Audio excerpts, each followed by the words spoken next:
I am standing in my parents' backyard, the smell of charcoal and grilled meat filling the summer air. Laughter echoes around me, but none of it is for me. 32 years as a son in this family, and I still feel like a stranger at someone else's party. My brother Garrett is surrounded by relatives, bragging about his latest business venture that I know is already failing. Nobody knows I just signed a deal worth $12 million. dollars. Nobody asks.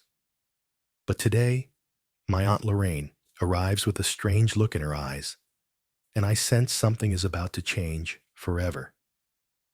Before I continue this story, let me ask you something. Where are you watching from right now? Drop your location in the comments below. If you believe that patience and hard work eventually get rewarded, hit that like button and subscribe to this channel. What you are about to hear might change the way you look at family favoritism and the secrets parents keep from their children. My first real memory of being different happened when I was 6 years old. It was Christmas morning, and I remember waking up before the sun, my heart pounding with excitement. I ran down the stairs so fast I nearly tripped, imagining all the wonderful things waiting for me under the tree. What I found stopped me cold. Under that sparkling Christmas tree, there were two very different piles of gifts.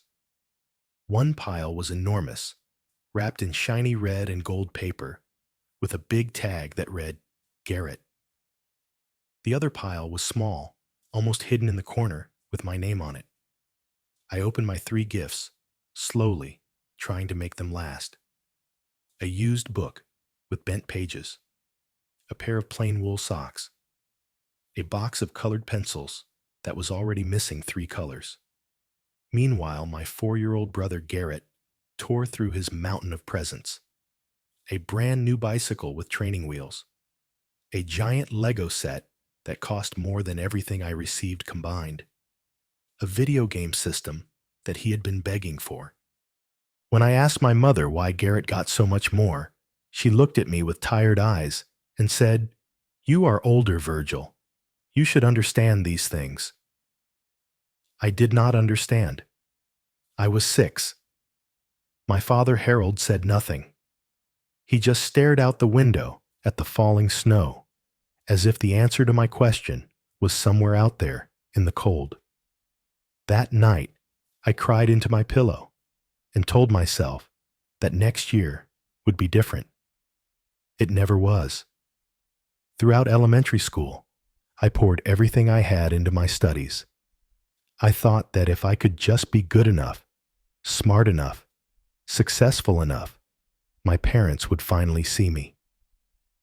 Every report card I brought home was filled with perfect grades, straight A marks in every subject. I would hand it to my mother with trembling hope, and she would glance at it, nod once, and set it down on the kitchen counter like it was junk mail. But when Garrett brought home a report card full of C grades, the whole house celebrated. My mother made his favorite dinner. My father clapped him on the back and said, "You really tried hard this semester, son. We are proud of you." I learned early that effort meant nothing in this house. Only Garrett mattered.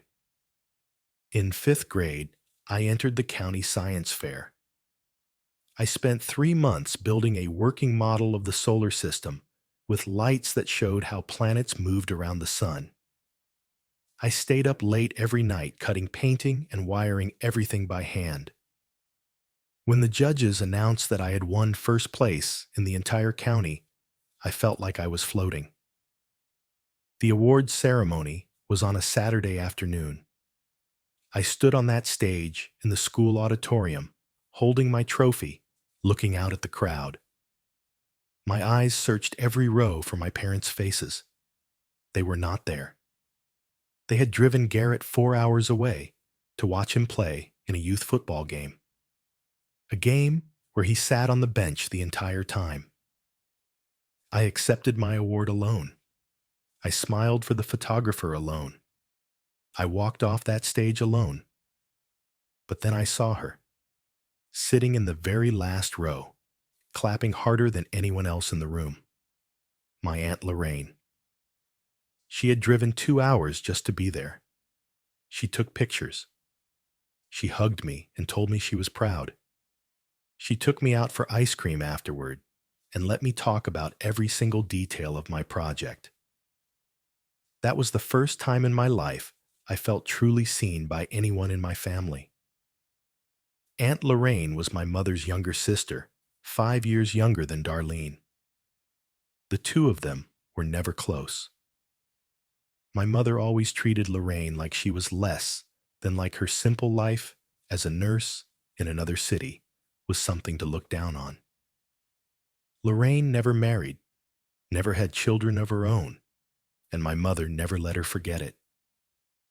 But whenever Lorraine visited, she always found time for me. While everyone else crowded around Garrett, Lorraine would pull me into a quiet corner of the kitchen. She would ask about my classes, my dreams, my fears. She listened in a way no one else ever did. Once, when I was about 10, she told me something I never forgot. She said, "There is something special inside you, Virgil. Something they cannot see yet. But one day, the whole world will see it." I held on to those words like a lifeline. I also noticed something strange. Whenever Lorraine looked at my mother, there was something hidden in her eyes. A sadness, or maybe a secret. I was too young to understand it then, but I always felt like Lorraine knew something she was not telling me. The moment that truly broke something inside me happened when I was 16 years old. I had discovered an early admission scholarship program at a prestigious university. The deadline was tight, but if I could submit my application in time, I had a real chance at a full ride. All I needed was my parents' signatures and a letter of recommendation from a family member. I asked my father to write the letter. He was sitting in his armchair, watching television, and he barely looked at me when he said, "I am busy right now. Ask me again next week." Next week turned into the week after. The week after turned into the month after. Every time I reminded him, he had another excuse.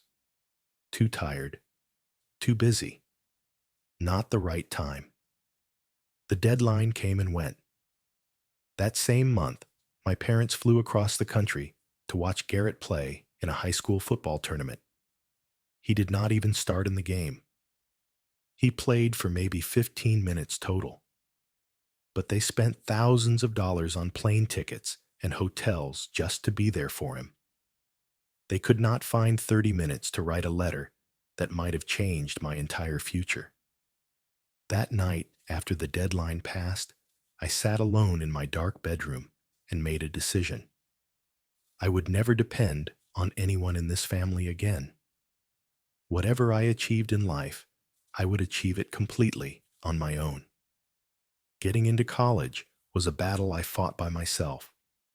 Without my parents' financial support or their willingness to help with applications, I enrolled in a state university with student loans that would take years to pay off.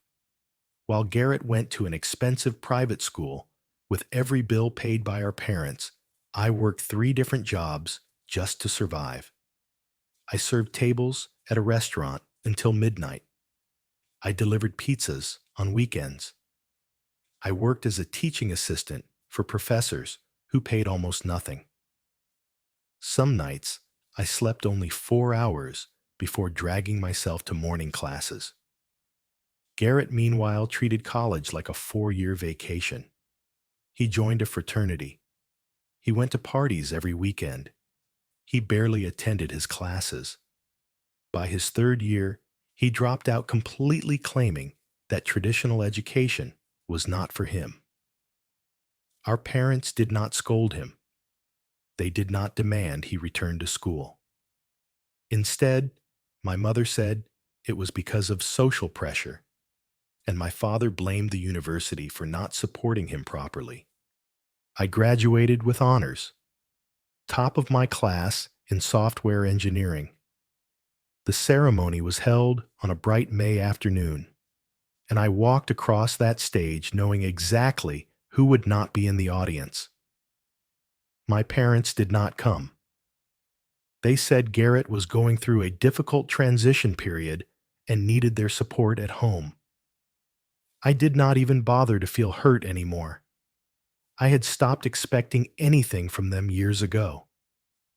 After graduation, I took a job at a small technology company that paid just enough to cover my rent and loan payments. The work was not glamorous, but I was good at it. I stayed late, learned everything I could, and never complained. That was where I met Marcus. Marcus was a software developer like me, a few years older, with a calm confidence that I admired immediately. He had grown up in a tough neighborhood, raised by a single mother who worked 2 jobs. Like me, he knew what it meant to build something from nothing. We became friends quickly. Over late-night coding sessions and cheap takeout dinners, we shared our stories. When I told him about my family, about the favoritism and the neglect, he nodded like he understood completely. Family is not about blood, Marcus told me one night. Family is about who shows up for you, who believes in you when nobody else does. Those words echoed what Aunt Lorraine had told me years before. Together, Marcus and I started working on a side project, a personal finance application that could help ordinary people manage their money better. We worked on it every night after our regular jobs, coding in a rented garage that smelled like motor oil and ambition. For 2 years, we did not take a single dollar in salary from our project. We lived on instant noodles and hope. We poured every spare cent back into development. During all that time, my parents never once asked what I was working on. The few times I called home, my mother would talk for 30 seconds before saying she had to go help Garrett with something. My father rarely came to the phone at all. Then everything changed. A venture capital firm discovered our application. They saw the potential we had been building toward for 2 years. They offered us $2 million in initial funding. I remember the exact moment I signed that contract. My hands were shaking, but not from fear. From relief. From validation. From the overwhelming realization that all those sleepless nights had been worth something. I called my parents that evening, hoping that maybe this news would finally make them proud of me. My mother listened to me explain the investment for about 30 seconds before interrupting. "That is nice, Virgil. By the way, Garrett just opened a new restaurant. He could really use some investors. Can you help him out?" I told her I needed the money for my own company. My father took the phone. His voice was cold when he said, "You always think about yourself. When are you going to learn to help your family?" I hung up the phone and sat in silence for a long time. Marcus was there. He put his hand on my shoulder and said, "The people who raised us are not always the people who deserve us." That night, I stopped hoping my parents would ever change. Over the next few years, I watched Garrett fail at everything he touched. His restaurant closed after 8 months, leaving him $300,000 in debt. My parents sold part of their retirement savings to bail him out. He opened a luxury car wash. It failed within a year. He tried his hand at real estate, lost even more of our parents' money. Each time my mother and father made excuses for him. Garrett just needed another chance. Garrett was so talented, he just had bad luck. Garrett would succeed eventually, if everyone just believed in him. Meanwhile, my company grew steadily. We expanded our team. We moved into real offices. Our user base grew into the millions. I never told my family about any of it. I had learned that my achievements meant nothing to them, so why bother sharing? Aunt Lorraine was the only one who knew. She followed technology news and had seen articles about our company. She called me one evening, her voice warm with pride, and said, "I always knew you would do something amazing, Virgil. I am so proud of you." 5 years after that first investment, the moment I had never dared to dream about finally arrived. A major technology corporation offered to acquire our company. The deal was worth $50 million. After taxes and splitting everything with Marcus and our other partners, my personal share came to approximately $18 million. I bought a nice house in a quiet neighborhood. I got a reliable car. But I did not change my lifestyle dramatically. I did not post about my success on social media. I did not brag to anyone. My parents still thought I was struggling at some vague computer job they did not understand. Then, for the first time in 5 years, I received an invitation to the annual family barbecue. I almost threw it away. But then Aunt Lorraine called and told me she would be there. "Come," she said. There was something different in her voice, something heavy. "I think it is time." I did not know what she meant, but something told me I needed to be there. I pulled into my parents' driveway on a humid Saturday afternoon in July. The house looked smaller than I remembered. The paint was peeling on the shutters. The lawn was patchy and brown in spots. These were signs I recognized immediately. Signs that my parents had drained their finances trying to fund Garrett's endless failures. About 20 relatives had gathered in the backyard. Aunts, uncles, cousins I had not seen in years. The smell of grilling burgers and hot dogs filled the air. Children ran across the grass, shrieking with laughter.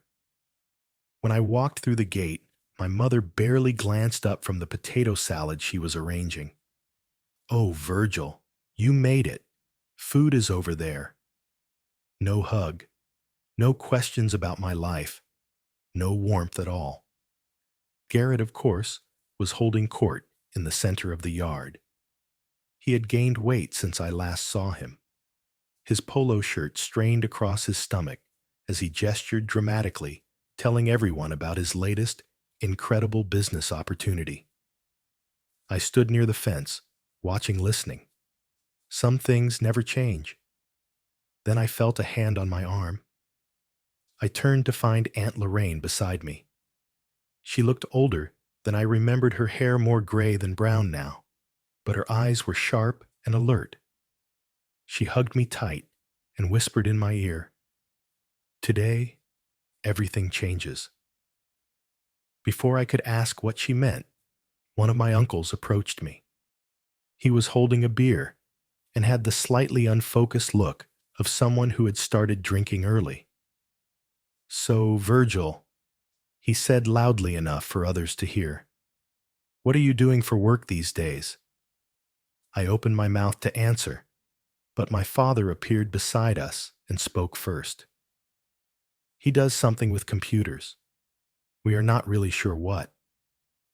He laughed dismissively, and a few relatives laughed along with him. My mother joined the conversation. "Garrett is the one with the real business sense in the family. He has some very exciting projects coming up." Garrett wandered over, grinning. He slapped me on the shoulder harder than necessary. "Still living in that tiny apartment, big brother. Do not worry. When my new deal closes, maybe I will buy you a nicer place." More laughter from the crowd. I said nothing.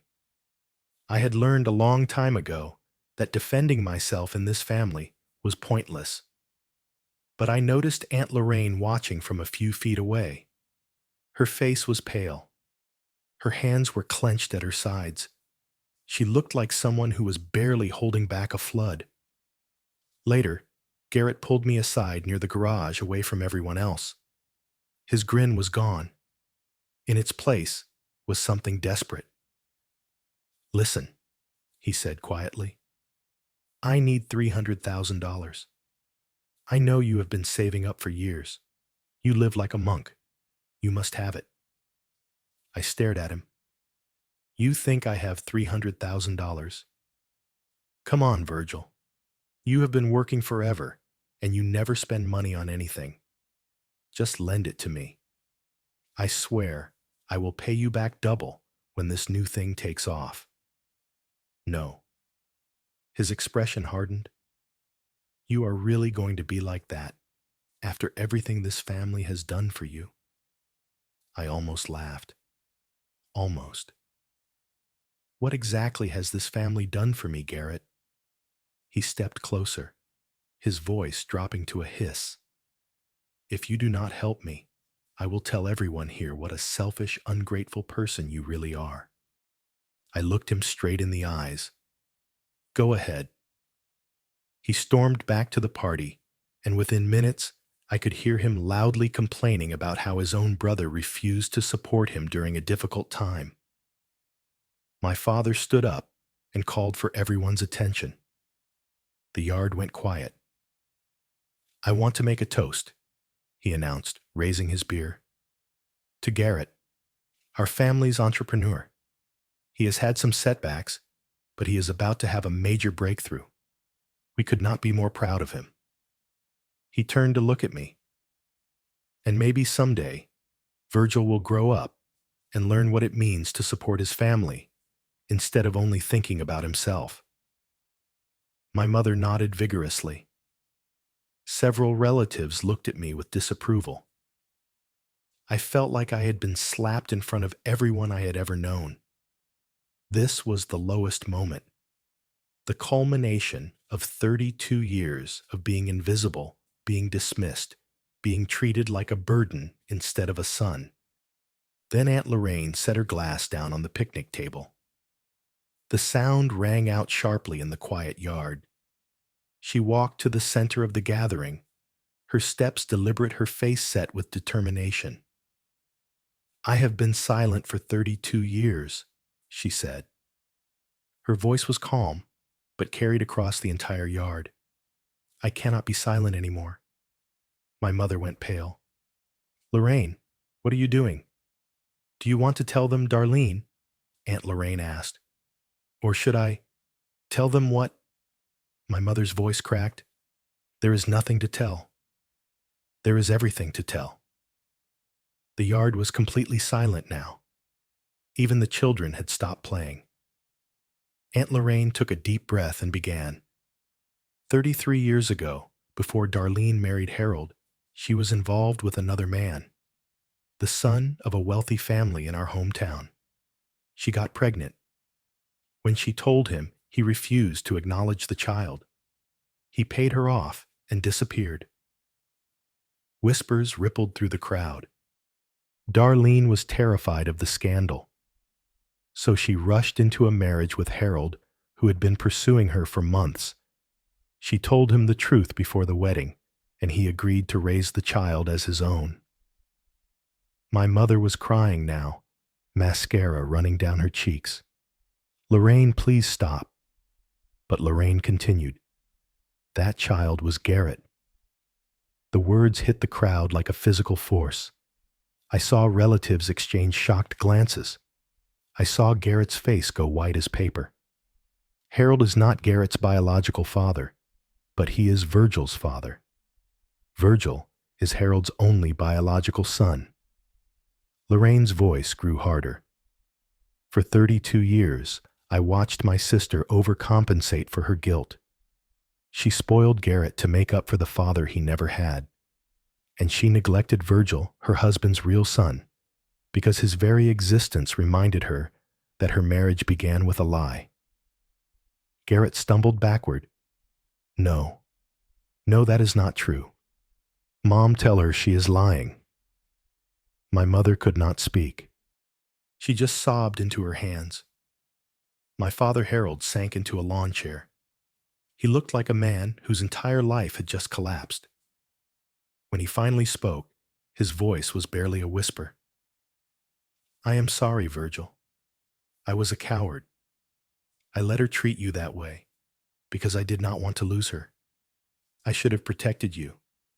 You were my son, my real son, and I failed you. Garrett whirled on me, his face twisted with shock and anger. So you were the real one this whole time. Everything I believed about this family was a lie. I did not answer him.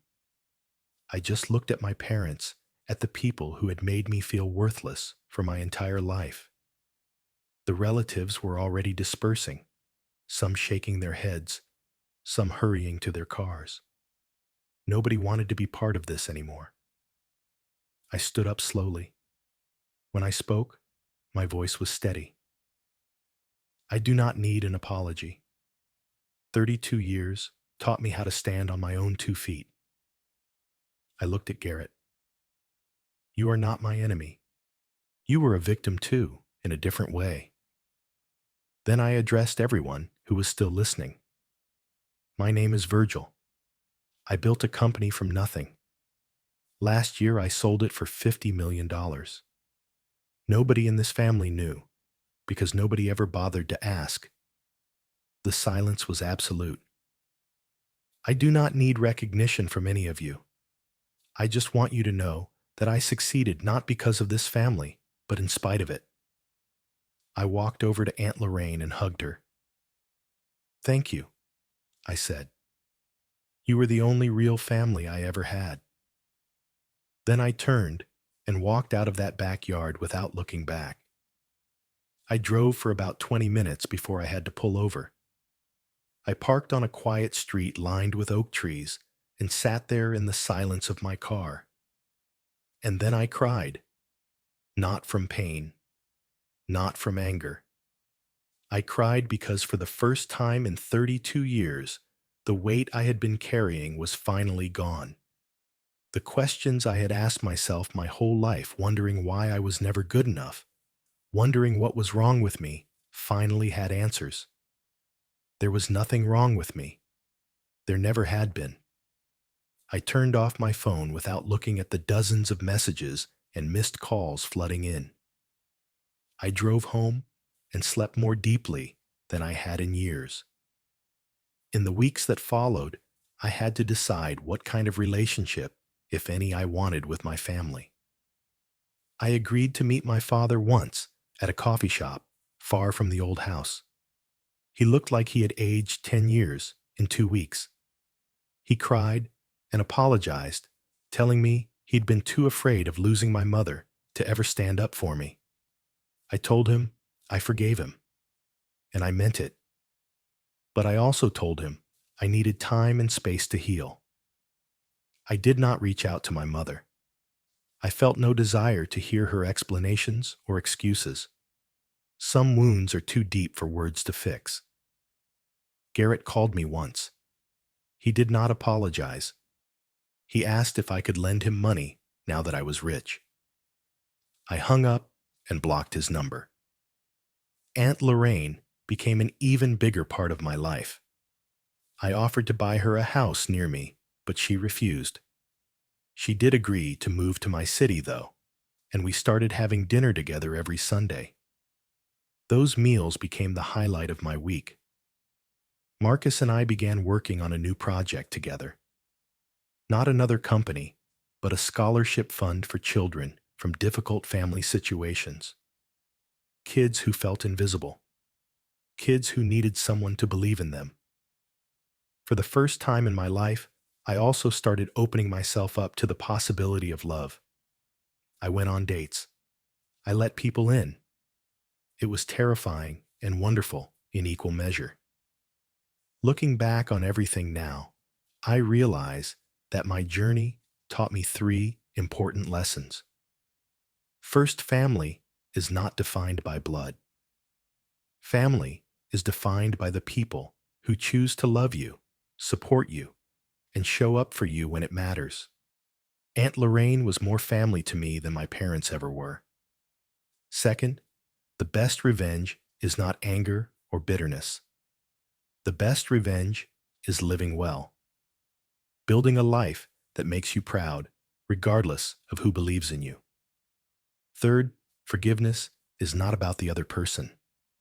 Forgiveness is about freeing yourself. I do not carry hatred for my parents or Garrett. Hatred would only chain me to them forever. I simply let them go and moved forward. Sometimes late at night, I still think about that little boy on Christmas morning, counting the gifts under the tree and wondering why he was worth less than his brother. I wish I could go back in time and tell him the truth. I would tell him that his worth was never measured by how his parents treated him. I would tell him that he would grow up to build something amazing. I would tell him that the people who overlooked him would one day regret it, but by then, he would no longer need their approval. Most importantly, I would tell him this: you will be okay. Not because someone will rescue you, but because you will rescue yourself. And that is the most beautiful thing you will ever learn. If you made it to the end of this story, I want to ask you something. Have you ever felt invisible in your own family? Have you ever wondered if you would ever be seen for who you really are? Share your experience in the comments below. Your story might help someone else who is going through the same thing. If this video touched you in any way, please hit the like button. It helps more than you know. Subscribe to this channel if you want to hear more stories about overcoming adversity and finding your own path. And if you know someone who needs to hear this message today, share this video with them. Thank you for watching. Thank you for listening. And remember, no matter how invisible you feel right now, your time will come. Keep building. Keep believing. Your breakthrough is closer than you think.